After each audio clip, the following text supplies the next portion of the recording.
नमस्कार मित्रों, स्वागत है आपका अभिनंदन एकेडमी काला पीपल के यूट्यूब चैनल में। आज हमारी ये 14वीं क्लास रहने वाली है। इससे पहले हम 13 क्लास कंप्लीट कर चुके हैं, जिसमें SSC Delhi police, SSC GD, SSC MTS, SSC की जितनी भी एग्जाम होती है उनमें आए हुए सारे क्वेश्चन को हम यहाँ पर कवर कर रहे हैं। तो आइए प्रारंभ करते हैं हमारी पहली क्वेश्चन से इस क्लास को।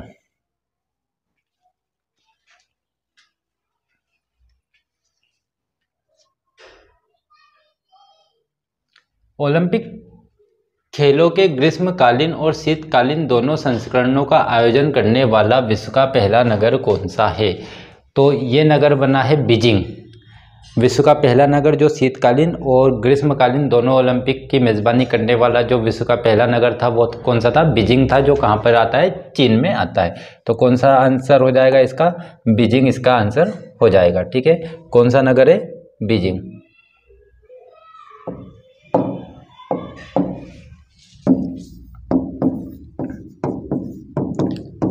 बीजिंग।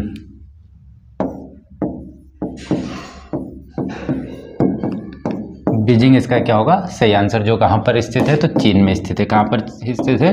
चीन में स्थित है। और अभी पिछले ओलंपिक का आयोजन कहाँ पर हुआ है? तो टोक्यो में हुआ। कहाँ पर हुआ है? टोक्यो में हुआ है। अगला क्वेश्चन है हमारा, 1856 में गवर्नर जनरल ने फैसला किया कि बहादुर शाह जफर अंतिम मुगल बादशाह होंगे और उनकी मृत्यु के बाद उनके किसी भी वंशज को बादशाह के रूप में मान्यता नहीं दी जाएगी, उन्हें केवल राजकुमार के रूप में मान्यता दी जाएगी। तो 1856 में ये फैसला लेने वाले वायसराय का नाम था कैनिंग।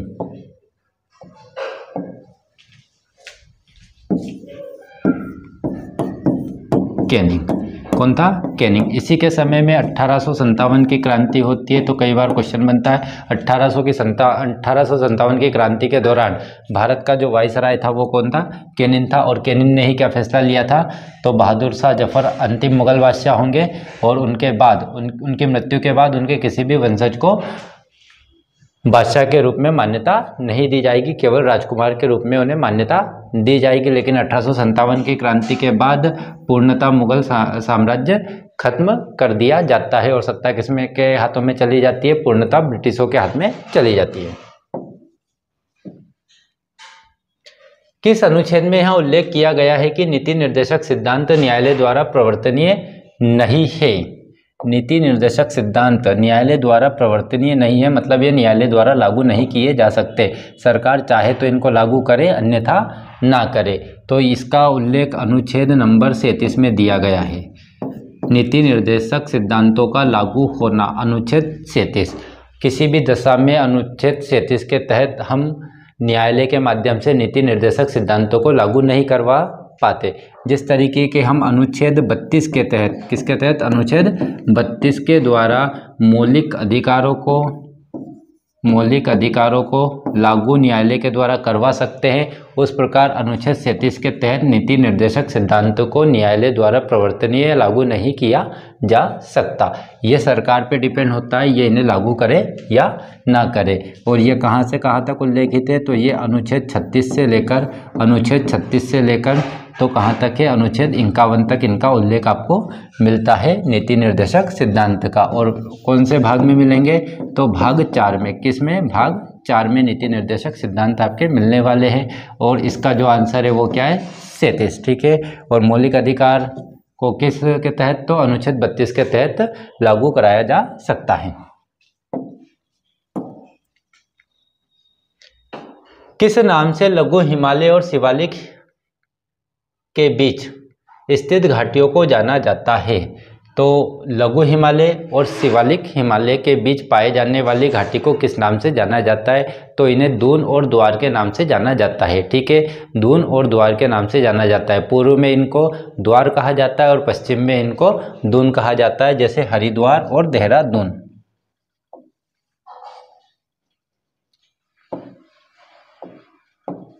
क्या कहेंगे? दून। विशेषकर इनको क्या कहते हैं? दून। और एक और क्या कहते हैं? इनको द्वार के नाम से जाना जाता है। जैसे उदाहरण के तौर पर हम देखते हैं तो देहरादून। ठीक है। और इधर उदाहरण के रूप में देखते हैं तो हरिद्वार, इन घाटियों में पाए जाने वाले प्रमुख स्थल होते हैं। क्या होते हैं? प्रमुख स्थल होते हैं देहरादून और हरिद्वार। दोनों कहाँ पर मिलेंगे? तो उत्तराखंड में मिलेंगे। और ये द्वार जो होते हैं वो किधर होते हैं? पूर्व तरफ। और ये जो दून होते हैं वो किस दिशा में होते हैं? पश्चिम में। शिवालिक के पश्चिम में इन्हें दून कहा जाता है इन घाटियों को, और शिवालिक के पूर्व में इन्हें द्वार के नाम से जाना जाता है, जैसे हरिद्वार और देहरादून। और जो शिवालिक है ये हिमालय की सबसे अंतिम संरचना होती है। हिमालय निर्माण में सबसे अंतिम भाग जो बना था वो कौन सा था? तो शिवालिक हिमालय था।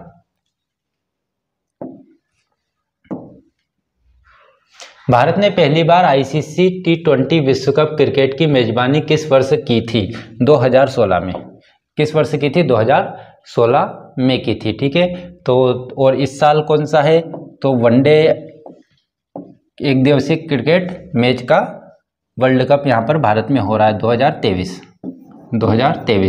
तो यहाँ पर कौन सा है? 50-50, 50-50 ओवर का मैच, जिसको एक दिवसीय अंतर्राष्ट्रीय क्रिकेट मैच कहा जाता है, जिसकी मेजबानी कौन कर रहा है? भारत कर रहा है। इससे पहले 50 ओवर वाले की कब की थी भारत ने? 2011 में की थी। कब की थी? 2011 में की थी, ठीक है। तो 2023 50 ओवर का जो मैच है, जो वर्ल्ड कप है, वो भी भारत में आयोजित हो रहा है। T20 की कब की थी? 2016 में की थी। और इससे पहले जो वर्ल्ड कप 50 ओवर का है उसकी कब की थी? 2011 में, जिसको भारत ने जीता था।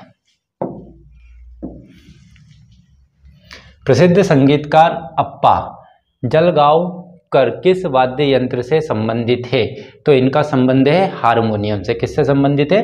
हारमोनियम से। तो अप्पा जलगांवकर किस वाद्य यंत्र से संबंधित हो जाएंगे? हारमोनियम से संबंधित हो जाएंगे। टोक्यो पैरा ओलंपिक गेम्स के कांस्य पदक विजेता मनोज सरकार का संबंध किस खेल से है? तो मनोज सरकार का संबंध बैडमिंटन से है। किस खेल से संबंधित है? बैडमिंटन खेल से संबंधित है। और टोक्यो पैरा ओलंपिक में इन्होंने कौन सा पदक जीता है? तो कांस्य पदक जीता है। कौन से खेल से संबंधित हो जाएंगे? बैडमिंटन। बैडमिंटन से ये संबंधित हो जाएंगे। बच्चों की शिक्षा से संबंधित अंतिम उपधारा के 2002 में मौलिक कर्तव्य के एक भाग के रूप में जोड़ी गई थी। इस संशोधन को संविधान में किस अनुच्छेद के तहत शामिल किया गया था? क्वेश्चन को एक बार फिर से रिपीट करते हैं। बच्चों की शिक्षा से संबंधित अंतिम उपधारा के मतलब मौलिक कर्तव्य, कौन से वाला? 11वें नंबर का अंतिम वाला। 2002 में मौलिक कर्तव्य के एक भाग के रूप में जोड़ी गई थी, ठीक है। इस संशोधन को संविधान में किस अनुच्छेद के तहत शामिल किया गया है? मतलब जो आपका बच्चों के माता पिता का बच्चों के प्रति, बच्चों को 6 से 14 साल के बच्चों को शिक्षा देने का जो मौलिक कर्तव्य होता है, उसे किस अनुच्छेद में रखा गया है? तो उसे रखा गया है अनुच्छेद 51A में। किस में रखा गया है? अनुच्छेद 51A में, ठीक है। तो जो उपधारा है के कौन से नंबर पर होता है? रीजनिंग में आपने देखा होगा के 11, ये। तो इसका जो आंसर होता है वो होता है ये वाला, ठीक है। जो बच्चों का मौलिक कर्तव्य होता है, माता पिता का जो मौलिक कर्तव्य होता है बच्चों को शिक्षा प्रदान करवाना, 6 से 14 साल तक के बच्चों को शिक्षा प्रदान करवाना पालक या माता पिता का कर्तव्य होगा, जो किस अनुच्छेद में? अनुच्छेद 51A के में, ठीक है। तो के तो यहाँ पर दे ही रखा है, सिर्फ इतना पूछा है, तो ये है हमारा सही आंसर। 51A के तहत इसे शामिल किया गया है। और कब किया गया है? 2002 में। और ये संविधान संशोधन था कौन सा? 86वां संविधान संशोधन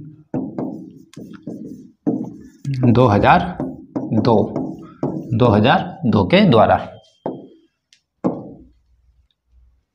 प्रसिद्ध सितार वादक पंडित रविशंकर को भारत रत्न से किस वर्ष सम्मानित किया गया था? 1999 में।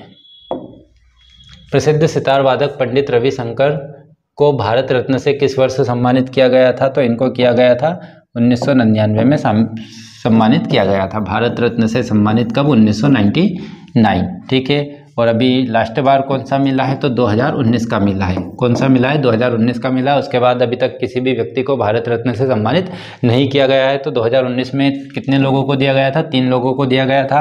पहला नाम आता है भूपेंद्र हजारिका, दूसरा नाम आता है प्रणब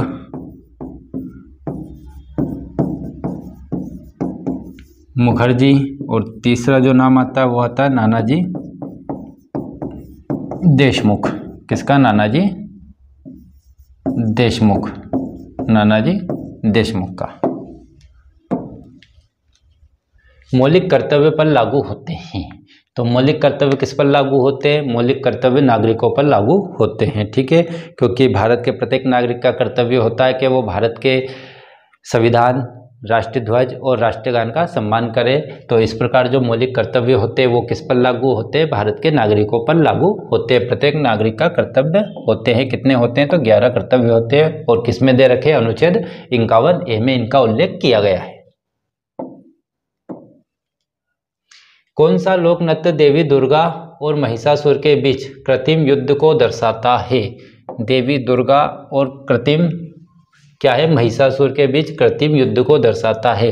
तो ये युद्ध होता है, कौन सा होता है? कौन सा नृत्य होता है? डांडिया। डांडिया जो किस राज्य का होता है? गुजरात का। कहाँ पर होता है? गुजरात में। कहाँ पर होता है? गुजरात में, ठीक है। तो डांडिया नृत्य किसको समर्पित है? देवी दुर्गा और महिषासुर के बीच कृत्रिम युद्ध को दर्शाता है। और किस अवसर पर होता है? नवरात्रि के अवसर पर ही ये विशेष रूप से किया जाने वाला एक लोक नृत्य। ये गुजरात के अलावा कहाँ पर भी चलता है? मध्य प्रदेश में भी होता है। कहाँ पर होता है? गुजरात के अलावा मध्य प्रदेश में भी होता है, लेकिन प्रमुख रूप से किस राज्य का होगा? गुजरात राज्य का ये हो जाएगा।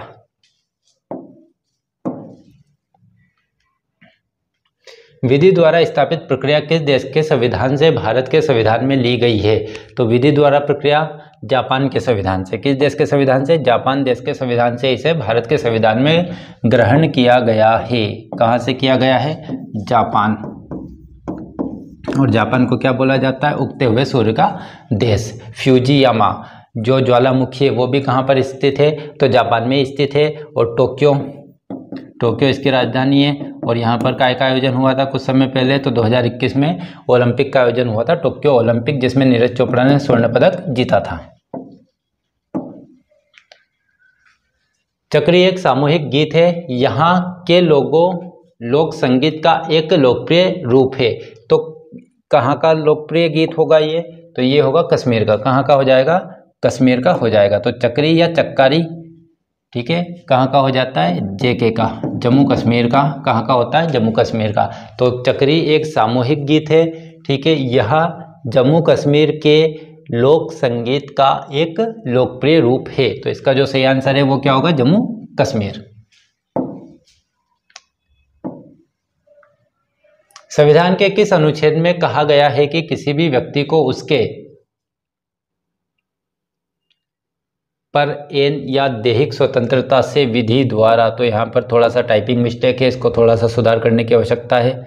यहाँ पर जो चीज़ें आएंगी वो क्या होगी? क्या है? दैहिक, और यहाँ पर आएगा प्राण। क्या आएगा? प्राण एवं दैहिक स्वतंत्रता से विधि द्वारा स्थापित प्रक्रिया के अनुसार ही वंचित किया जाएगा, अन्यथा नहीं। तो संविधान के किस अनुच्छेद में कहा गया है कि किसी भी व्यक्ति को उसके प्राण एवं दैहिक स्वतंत्रता से विधि द्वारा स्थापित प्रक्रिया के अनुसार ही वंचित किया जाएगा, अन्यथा नहीं? तो ये किया गया है अनुच्छेद 21 में। किसमें किया गया है? अनुच्छेद 21 के द्वारा, ठीक है, अनुच्छेद 21 के द्वारा। तो अनुच्छेद 21 क्या कहता है? जीवन जीने का अधिकार या प्राण एवं दैहिक स्वतंत्रता। तो संविधान में जीवन जीने की स्वतंत्रता दी है, मरने की स्वतंत्रता नहीं है। आप आत्महत्या नहीं कर सकते, वो कानूनी अपराध होगा। लेकिन फांसी की सजा मिलती है तो उसमें भी तो जीवन जीने का अधिकार आड़े आता है। तो लेकिन यहाँ पर स्पष्ट बोला गया है कि विधि द्वारा स्थापित, क्या है? विधि द्वारा स्थापित प्रक्रिया के अनुसार ही वंचित किया जाएगा, ठीक है। अगर कोई अपराध करता है और उसको फांसी की सजा दी है तो वो एक कानून के तहत उसको सजा दी है, तो उस विधि के अनुसार ही उसको प्राण एवं क्या दैहिक स्वतंत्रता से वंचित किया जाएगा, मतलब उससे फांसी पर चढ़ाया जाएगा, अन्यथा नहीं चढ़ाया जाएगा। तो ये किस में उल्लेखित है? अनुच्छेद 21 में।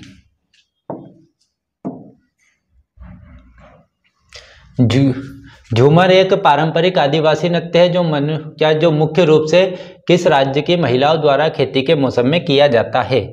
तो झूमर है, ठीक है। तो झूमर होता है कहाँ का, झारखंड का, जबकि घूमर होता है कहाँ का, राजस्थान का। इसमें थोड़ा सा अंतर देखने को मिलता है झूमर और घूमर में, ठीक है। तो जो झूमर है वो कहाँ का हो जाएगा, झारखंड का। किस राज्य में होता है, झारखंड में होता है। जबकि हम देखते हैं कौन सा, घूमर, कौन सा देखते हैं, घूमर, तो घूमर होता है राजस्थान में होता है। तो ये ध्यान देने योग्य बातें, ठीक है। तो अंतर ध्यान रखना, झूमर कहाँ पर होता है, तो झूमर होता है आपका झारखंड में, ठीक है, और घूमर होता है कहाँ पर, राजस्थान में। प्रथम एशियाई खेल का आयोजन कहाँ किया गया था, नई दिल्ली। कहाँ पर किया गया था, दिल्ली में किया गया था। और कब किया गया था, 1951 में किया गया था। कब किया गया था, 1951 में। तो पहले एशियाई खेल 1951, ठीक है, नई दिल्ली में किया गया था, मतलब भारत में किया गया था। और अभी जो एशियाई खेल चल रहे हैं वो कहाँ पर चल रहे हैं, चीन में। कहाँ पर आयोजित हो रहे हैं, चीन में चल रहे हैं, जिसमें भारत अभी वर्तमान स्थिति में चौथे नंबर पर पदक तालिका में है। 15 स्वर्ण पदक भारत जीत चुका था, ठीक है। तो ध्यान देने योग्य बात है, 15 स्वर्ण पदक भारत जीत चुका था। उसके साथ कौन से स्थान पर था पदक तालिका में, तो चौथे स्थान पर था। और अभी खेल ये जारी है, ठीक है। और भी मेडल इसमें आने की संभावना है, जैसे क्रिकेट बचा है जिसमें भारत को स्वर्ण पदक या रजत पदक मिलने की संभावना है। दिल्ली सल्तनत में किन्हें बंदगाह के रूप में जाना जाता था। तो दिल्ली सल्तनत में किन्हें बंदगाह मतलब जो गुलाम होते हैं, जो दास होते हैं, उन्हें, ठीक है। तो जो सैन्य कार्य के लिए खरीदे गए दास होते, गुलाम होते, उन्हें बंदगाह के नाम से जाना जाता था, ठीक है। तो बंदगाह मतलब गुलाम, ठीक है। तो जो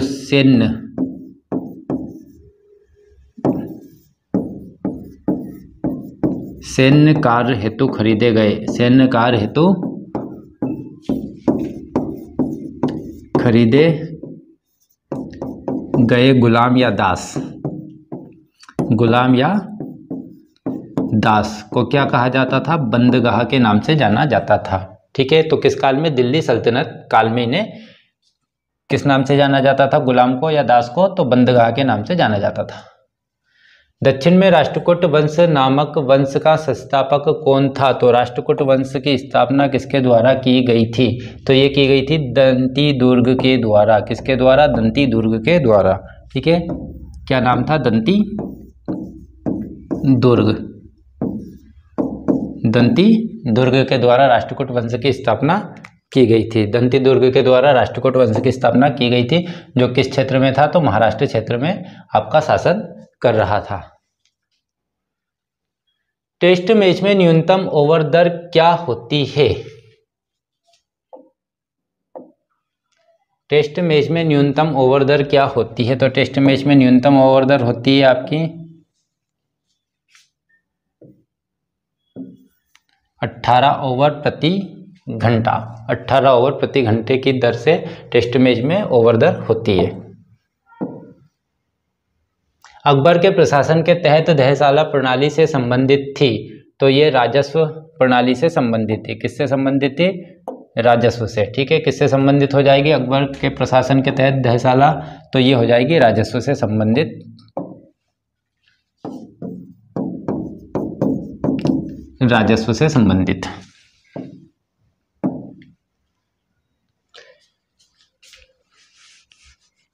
तीसरी कर्नाटक युद्ध में ब्रिटिश ईस्ट इंडिया कंपनी ने 1760 में के युद्ध में फ्रांसीसी को हराया और भारत में फ्रांसीसी वर्चस्व के प्रति लगभग एक सदी के संघर्ष को समाप्त किया था। तो वो कौन सा युद्ध था जो ब्रिटिश ईस्ट इंडिया कंपनी और फ्रांस के बीच में 1760 में लड़ा गया था। तो इस युद्ध का नाम होता है वांडीवास का युद्ध। कौन सा युद्ध, वांडीवास का युद्ध।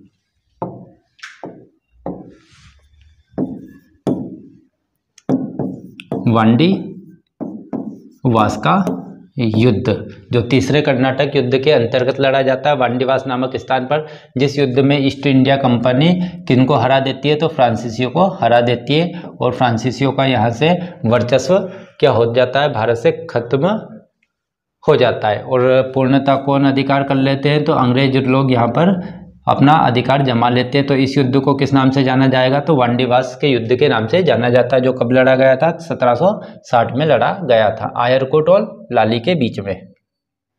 जावा सांस्कृतिक उत्सव किस भारतीय राज्य में मनाया जाता है? तो जावा सांस्कृतिक उत्सव झारखंड राज्य में मनाया जाता है। किस राज्य में होता है? झारखंड में। और इसके पहले हमने झारखंड में एक और क्या देखा है? झूमर।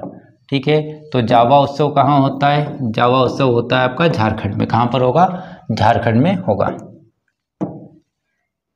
भारत में किसे देश के लोकतंत्र का मंदिर कहा जाता है? तो किसको कहा जाता है? संसद को कहा जाता है या सदन को कहा जाता है? ठीक है, किसको कहा जाता है? संसद को कहा जाता है। किसको कहा जाता है? देश के लोकतंत्र का मंदिर संसद को कहा जाता है। लेकिन इस मंदिर में जो भी भक्त जाते हैं उनका जो व्यवहार होता है वो मंदिर में जाने योग्य व्यवहार नहीं होता। जितने भी नेता जाते हैं वहाँ पर इस मंदिर में, लोकतंत्र के मंदिर में, उनका जो व्यवहार होता है एक मंदिर जैसा उनका व्यवहार कदापि नहीं होता है। ठीक है, भारतीय राष्ट्रीय कांग्रेस के रिक्तिस्तान के अधिवेशन में सूरत विभाजन हुआ था। मतलब यहाँ पर सन पूछा गया है ना, क्योंकि सूरत तो पहले ही दे रखा है, उसमें क्वेश्चन में दे रखा है। तो 1907 के कांग्रेस के 1907 के अधिवेशन में सूरत विभाजन हुआ था। कौन से में हुआ था? सूरत विभाजन हुआ था। और यहाँ पर कौन है? रास बिहारी घोष ने इस अधिवेशन की अध्यक्षता की थी। और इस अधिवेशन में कांग्रेस दो भागों में बढ़ जाती है, एक होता है नरम दल और दूसरा होता है गरम दल।